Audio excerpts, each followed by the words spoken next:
Hello everyone, my name is Dr. Kimberly Martin and I am pleased today to bring you a beautiful story called Mufaro's Beautiful Daughters. It's an African folktale, so I hope you enjoy it. A long time ago, in a certain place in Africa, a small village lay across a river and half a day's journey from a city where a great king lived. A man named Mufaro lived in this village with his two daughters, who were called Menyara and Nyasha. Everyone agreed that Menyara and Nyasha were very beautiful. Menyara was always in a bad temper. She teased her sister whenever their father's back was turned, and she had been heard to say, "Someday, Nyasha, I will be queen, and you will be a servant in my household." "If that should come to pass," Nyasha responded, "I will be pleased to serve you." "But why do you say such things? You are clever and strong and beautiful. Why are you unhappy?" "Because everyone talks about how kind you are, and they praise everything you do," Menyara replied. "I'm certain that Father loves you best. But when I am queen, everyone will know that your silly kindness is only a weakness." Nyasha was sad that Menyara felt this way, but she ignored her sister's words and went about her chores. Nyasha kept a small plot of land where she grew millet, sunflowers, yams, and vegetables. She always sang as she worked, and some said it was her singing that made her crops more bountiful than anyone else's. One day, Nyasha noticed a small garden snake resting beneath a yam vine. "Good day, little Nyoka," she called to him. "You are welcome here. You will keep away any creatures who might spoil my vegetables." She bent forward and gave the little snake a loving pat on the head, and then returned to her work. From that day on, Nyoka was always at Nyasha's side when she tended her garden. It was said that she sang all the more sweetly when he was there. Mufaro knew nothing of how Manyara treated Nyasha. Nyasha was too considerate of her father's feelings to complain, and Manyara was always careful to behave herself when Mufaro was around. Early one morning, a messenger from the city arrived. The great king wanted a wife. The most worthy and beautiful daughters in the land are invited to appear before the king, and he will choose only one to become queen, the messenger proclaimed. Mufaro called Menyara and Nyasha to him. "It would be a great honor to have one of you chosen," he said. "Prepare yourselves to journey to the city. I will call together all our friends to make a wedding party. We will leave tomorrow as the sun rises." "But my father," Menyara said sweetly, "it would be painful for either of us to leave you, even to be wife to the king." "I know Nyasha would grieve to death if she were parted from you. I am strong. Send me to the city, and let poor Nyasha be happy here with you." Mufaro beamed with pride. "The king has asked for the most worthy and the most beautiful.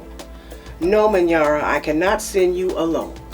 Only a king can choose between two such worthy daughters. Both of you must go." That night, when everyone was asleep, Menyara stole quietly out of the village. She had never been in the forest at night before, and she was frightened. But her greed to be the first to appear before the king drove her on. In her hurry, she almost stumbled over a small boy who suddenly appeared, standing in her path. "Please," said the boy, "I am hungry.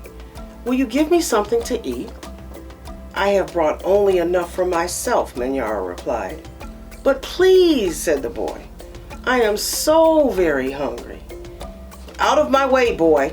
Tomorrow I will become your queen. How dare you stand in my path?" After traveling for what seemed to be a great distance, Menyara came to a small clearing. There, silhouetted against the moonlight, an old woman seated on a large stone. The old woman spoke. "I will give you some advice, Menyara. Soon after you pass the place where two paths cross, you will see a grove of trees. They will laugh at you. You must not laugh in return. Later, you will meet a man with his head under his arm. You must be polite to him. How do you know my name? How dare you advise your future queen? Stand aside, you ugly old woman," Menyara scolded, and then rushed on her way without looking back. Just as the old woman had foretold, Menyara came to a grove of trees, and they did indeed seem to be laughing at her. "I must be calm," Menyara thought. "I will not be frightened." She looked up at the trees and laughed out loud. "I laugh at you, trees," she shouted, and hurried on. It was not yet dawn when Menyara heard the sound of rushing water. The river must be up ahead, she thought. The great city is just on the other side. But there on the rise, she saw a man with his head tucked under his arm. Menyara ran past him without speaking. "A queen acknowledges only those who please her," she said to herself. "I will be queen. I will be queen," she chanted, as she hurried on toward the city. Nyasha woke at the light of dawn. As she put on her finest garments, she thought how her life might be changed forever beyond this day. "I'd much prefer to live here," she admitted to herself. "I'd hate to leave this village and never see my father or sing to little Nyoka again." Her thoughts were interrupted by loud shouts and a commotion from the wedding party assembled outside. Menyara was missing. Everyone hustled about, searching and calling for her. When they found her footprints on the path that led to the city, they decided to go on as planned.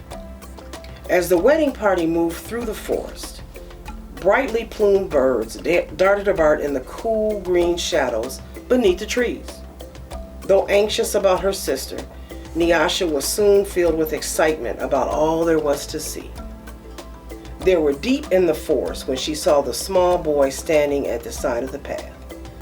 "You must be hungry," she said, and handed him a yam she had bought for her lunch. The boy smiled and disappeared as quietly as he had come. Later, as they were approaching the place where the two paths crossed, the old woman appeared and silently pointed the way to the city. Nyasha thanked her and gave her a small pouch filled with sunflower seeds. The sun was high in the sky when the party came to the grove of towering trees. Their uppermost branches seemed to bow down to Nyasha as she passed beneath them. At last, someone announced that they were near their destination.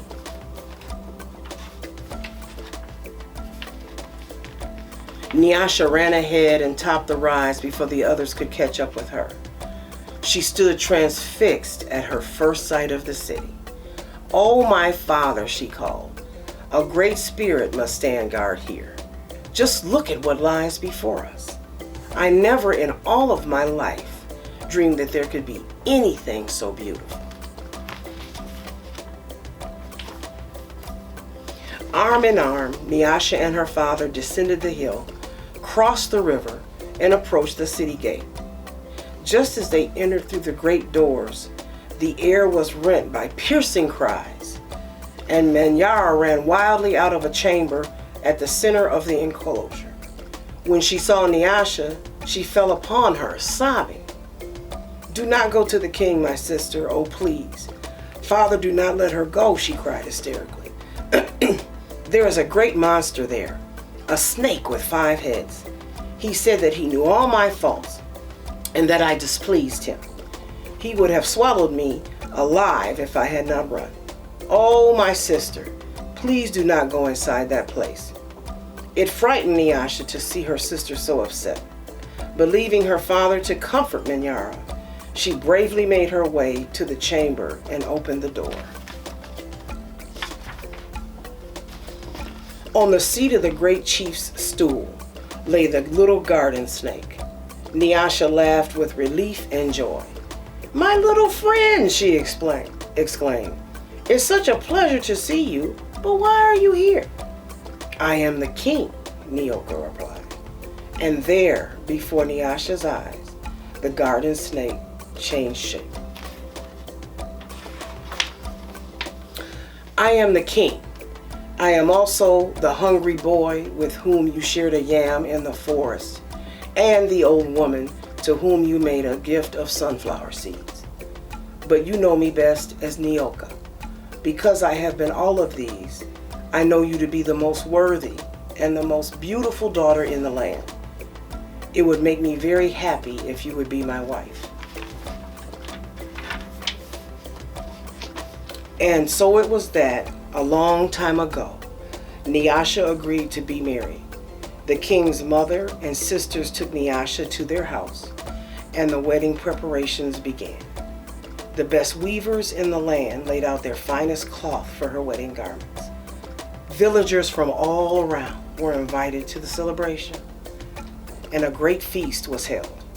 Nyasha prepared the bread for the wedding feast from millet that had been brought from her village. Mufaro proclaimed to all who would hear him that he was the happiest father in all the land, for he was blessed with two beautiful and worthy daughters, Nyasha the queen, and Menyara a servant in the queen's household.